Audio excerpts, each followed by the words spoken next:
আজ আমার স্বামীর দ্বিতীয় বিয়ে। বিয়ের 7 বছর পার হওয়ার পরেও আমার সন্তান হয়নি। তাই আমার শাশুড়ি খুব করে চায় আমার স্বামীর বিয়ে হোক। আমার স্বামীও এতে রাজি। সুজন বলল, ওই রুমে যে ঘুমাও। আমি বললাম, অভ্যাস হয়ে গেছে। আর তো মাত্র একটা রাত, একটু পাশাপাশি ঘুমাই। সারা রাত ঘুমাতে পারিনি। ফজরের আগেই বিছানা ছেড়ে উঠলাম। হঠাৎ সুজনের নিষ্পাপ মুখটার দিক তাকাতেই চোখ ঝাপসা হয়ে এলো। এ কি নিষ্ঠুর পৃথিবী! আমি চাইলেও আমার স্বামীকে জড়িয়ে ধরে বলতে পারতেছি না, সুজন, আমার খুব কষ্ট হচ্ছে, আমি মরে যাচ্ছি, আমাকে বাঁচাও। তোমার উপর শুধু আমারই অধিকার। তোমার বুকে শুধু আমি একাই মাথা রেখে ঘুমাবো, অন্য কোনো নারী না। তোমার উষ্ণ বুকের ভালোবাসা শুধুমাত্র আমার জন্য। আমার খুব ইচ্ছে হলো সুজনের বুকে যে ঝাঁপিয়ে পড়ি, কিন্তু আমি পারলাম না। আমি অধিকার হারিয়েছি। কাল আমার স্বামীর বিয়ে, আমি এখনো জীবিত আছি। আমার সবচেয়ে প্রিয় মানুষটাকে আমি হারিয়েছি। নিজেকে খুব তিলে তিলে শেষ করে দিতে মন চাচ্ছে। কেন আমি সন্তান জন্ম দিতে অক্ষম?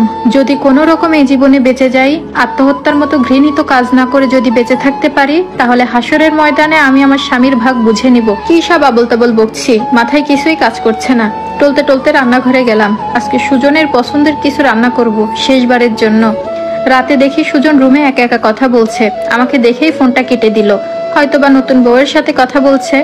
আজ রাতে আমি আর এই রুমে থাকবো না। থাকলে হয়তোবা দম বন্ধ হয়ে শেষ হয়ে যাব। আমি বালিশ নিয়ে অন্য রুমে যেতে লাগলাম। সুজন দেখে বলল, কোথায় যাও? আমি একটু হাসি দেওয়ার চেষ্টা করে বললাম, যেখানে থাকার কথা সেখানেই যাচ্ছি। সুজন বলল, আমার ঘুম আসছে না, অনেকদিন তোমার সাথে কথা হয় না। আজকের রাতটা আমরা গল্প করে কাটাই। তুমি কি বলো? কি নির্মমতা, তাই না? পৃথিবীর কোনো মেয়েরই হয়তোবা আজকে গল্প করে কাটাতে ইচ্ছা করবে না, স্বামীর মুখটাও দেখতে চাইবে না। কিন্তু ওই যে আমি ভালোবাসায় পাগল, অন্ধের মতো পাগল। প্রতিবারই আমি হেরে যাই।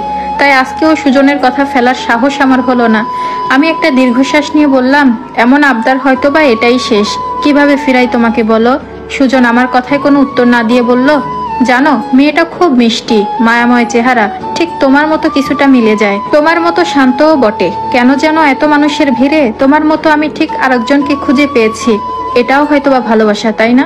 আমি তখন বললাম, সবকিছুই যেন ঠিক থাকে, যেন আমার মতো অপয়া না হয়। আমার এ কথা বলাতে সুজন খুব রেগে গেল। সে বলল, আজকের দিনটার জন্য তুমিই দায়ী। তুমি নিজের কপালে নিজেই দুঃখ টেনে এনেছো।